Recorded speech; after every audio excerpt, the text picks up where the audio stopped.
who I brought to the shop today. Pete and Riley did an amazing job of making me feel extra guilty this morning, so they got to come. Do you want to work on my car? Do you love all my cars?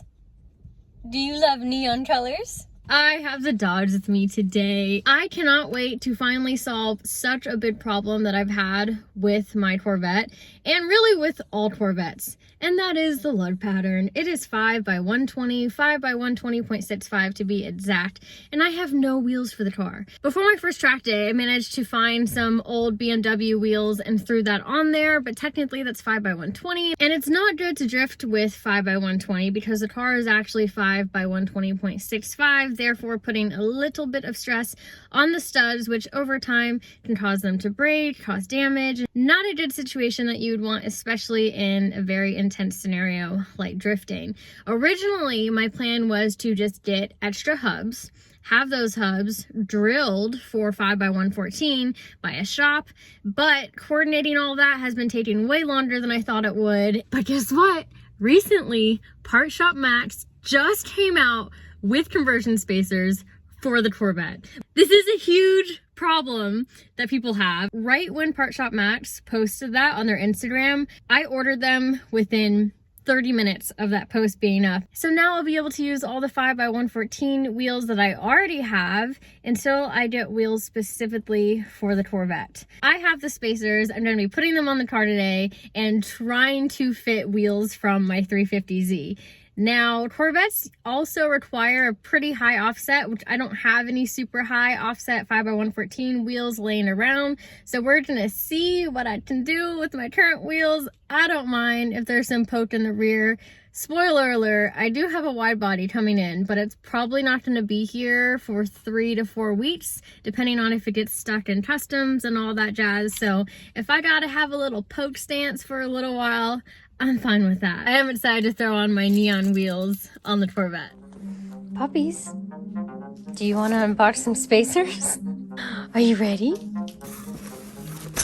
Riley, look. Oh, you're so excited. Me too. Look, Riley.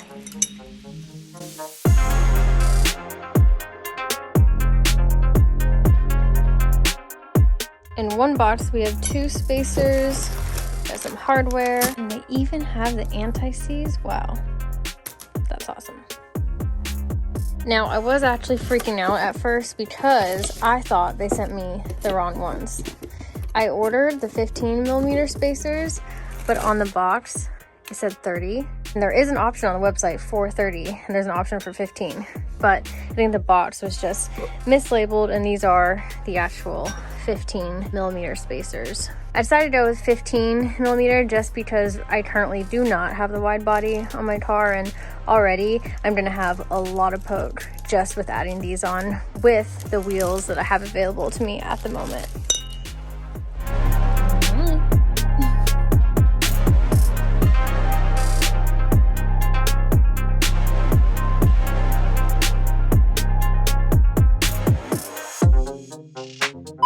Side note, this has nothing to do with today's video, but a package came in today, which means we are one step closer to getting the Evo sorted. Look what came in. Oh, could this possibly be a new clutch for the Evo? I think yes. So, not happening today, but you guys know what this means.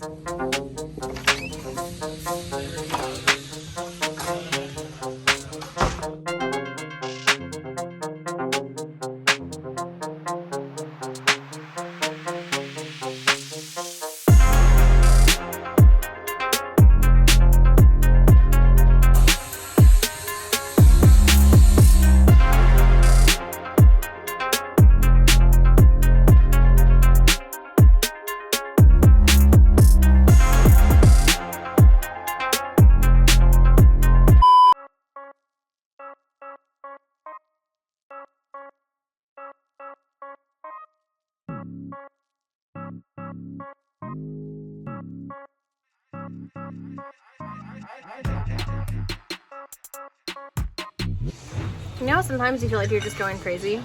I definitely just had one of those moments. Okay, see this?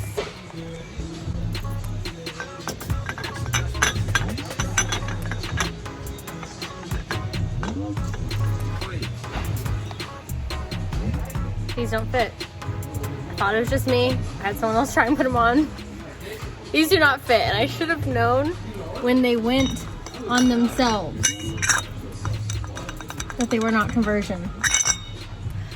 This is the very first batch they sent out, so I'm guessing it was just an error. I did call them. They're looking into it right now. No one else has called since they sent the first few batches of the Corvette conversion spacers out. I guess I'm the first one to be like, yo, this does not work. So I'm waiting for them to give me a call back so that they can overnight the correct ones, if they have the correct ones, because this was the first batch that they had made. Maybe they're all like this and it was just a random error. It is a new product that they have not offered before. So yeah, kind of just wasted all this buildup and all this time, and normally I would just like stop doing everything and not do the video at all. So I'm going to figure out what else I can do with the car and wait for them to get back to me. I'm hoping they actually have the right ones and they can overnight them. And I'm hoping that they didn't just make every single one of their conversion spacers actual, like regular 5x114 spacers. So that is basically what this is right now. Here's the test. Oh, there we go. Yep. She is a 5x114 spacer. This is not the magical conversion spacer that I had hoped that it was. Double check again. Make sure I'm not going crazy. Yep. That sucks. Oh, I was gonna have so many drift spares now. Whatever, I'll wait for them to call me back. Maybe they can get the actual ones to me over the next day or so, but that sucks. I don't know. Damn it. Buzzkill.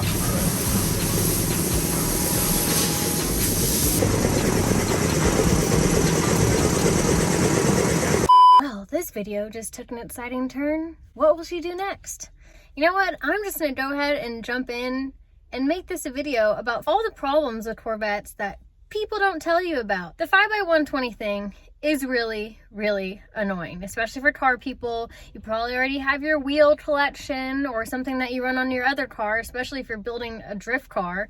It's very hard to find wheels with the right offset and lead nut pattern. So biggest problem number one that people don't really talk about and that I hadn't really heard about before I got a Corvette. Number two problem that a lot of people don't tell you about is what happens when your battery dies. Let's think about it for a minute. Electric doors, right? There's an emergency door open right here on the ground when you're on the inside. But what do you do when your battery dies and you need to have access to your car? This was a problem that we just ran into when I wasn't at the shop. The guys moved my car and it was dead. Look at the key, okay? Key doesn't have a manual key. Say that it does. Say that I went to the dealership, got a manual key made. Where would I put it? There is one place, one emergency lockout place that you have on a Corvette to get into your car when it is dead. Your other option, if you have a manual key, is to use the emergency unlock here, but my car doesn't have one. Normally you should be able to put a manual key right there, and we went to do that and it's not there. I also don't have a manual key, so I don't know if this car just always didn't have one. That is where it's supposed to be. Maybe it got popped out. Maybe someone tried breaking in at one point. I don't know, but that would get you in an emergency into the trunk to then open the door, but I don't have one. So when that's not there, you are screwed. I'll show you how Marco had to move my car the other day. Did you lock your keys out of your Corvette with a dead battery? Simple.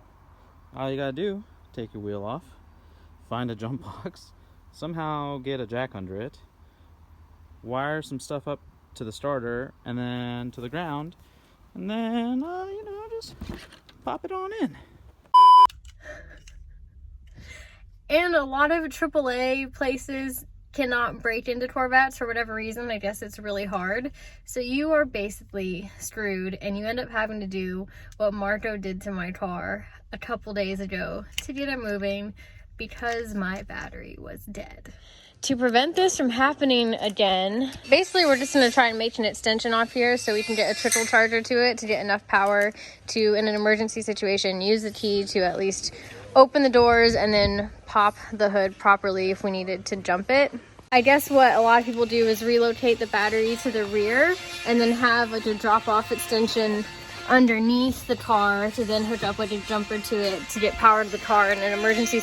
This is a Corvette thing. I definitely had never heard about this before. We were in this situation ourselves, and we're gonna start at least trying to make an extension here. That'll be easier than relocating everything. So this is what connects into a trickle charger, and Adam actually had a lot of these laying around because he never actually hooks it up to his car. So I'm gonna use this and extend the wire here so that I can end up tucking this right underneath this piece and accessing it if I ever get in a jam again.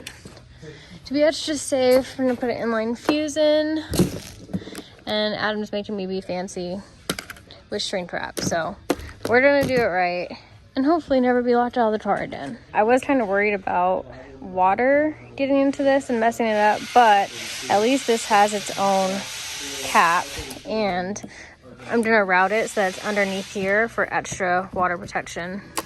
And there is an inline fuse just in case too.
Update from Part Shop Max. Apparently it was a big mess up. All of the conversion spacers are actually just 5x114. I know they're getting it sorted out really fast, and I doubt, like, if you guys order a spacer from them, I doubt they'll have that problem again in the future. But that was the update, so I am not going to be able to get a replacement conversion spacer from them at this time because they need to make them all again. So that's unfortunate. I actually might hit up my friend Martin at OMD Parts and see if he can quickly machine me some, because that was my plan and I need that to go through in order to have drift spares for the next track day. They are letting me keep the 5x114 spacers that I know I can use on my other cars and it'll be really convenient to have. So that's a bummer, and that means I can't fix that problem right now, but at least I can fix the problem of getting locked out with no way back into my Corvette today. So I'm going to finish up the wiring.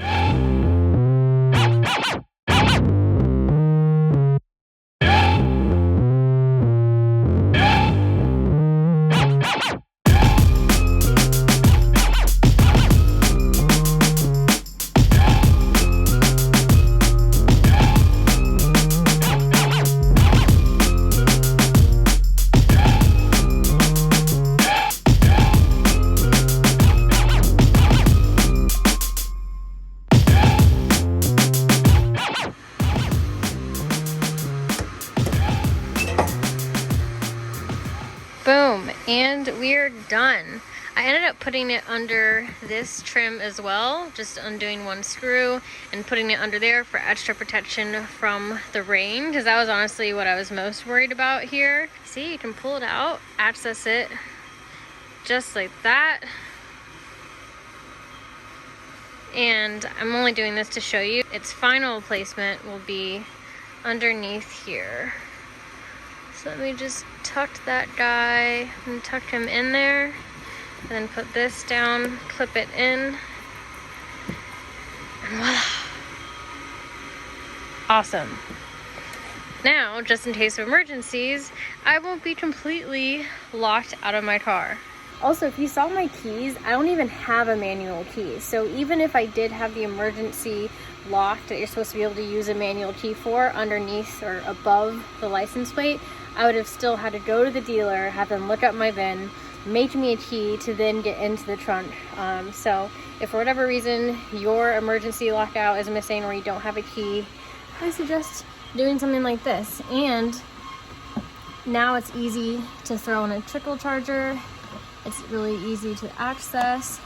And all I need is to get my key fob working so I can open the door, so that if I actually need to jump the car, I can pop the hood and hook up a proper jumper to it. This isn't kind of my main way to jump the car. It's just my main way to get enough power to the car so that my key fob works. Although I couldn't fix our first problem with converting 5x120.65 to 5x114, I at least got this problem sorted.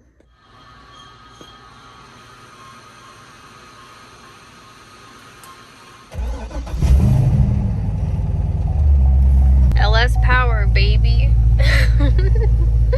Well, I think that's it for this video. Sorry it was super random and I didn't really accomplish that much. I really wanted to fit my 350Z wheels on this car. Now, even with the conversion spacers, I was only going to be able to do it to the rear. On my 350Z, I have a square setup, so they're all 18 by 9.5. And that would not have worked for the front of this car. I already had to trim the fender running 8.5s on the front. So 9.5s, I know would have been really difficult to make work, especially with the 15mm spacer. And my 350Z wheels do not have a high offset, so it would have been even worse. But getting the conversion spacers on the rear meant I would have had basically unlimited drift spares for the car with all the wheels that I have here that would have fit. So that was a little disappointing, but even though I couldn't fix that problem, at least I fixed a second Corvette problem, and now I won't get locked out of my car when it is completely dead. Yeah, Corvette problems, Corvette things, I'm learning slowly but surely. This thing on the track though, I know it's worth all this headache and figuring out all these little things because I had such a blast, and at least now I know what the car is capable of on track. And I know that I love driving it. I'm using that as my motivation to really try and get this thing sorted. Also, I do have an exciting Corvette update. I've officially ordered a wide body kit from overseas. So comment below if you can guess which kit I am getting for this car. Your hint is that it's super wide. It's being imported and I love it. It's going to be here in about a month, I'm assuming, with customs and kind of everything being up in the air. I should have it within a month. Comment below if you can guess what kit I got, and I will see you guys in the next video.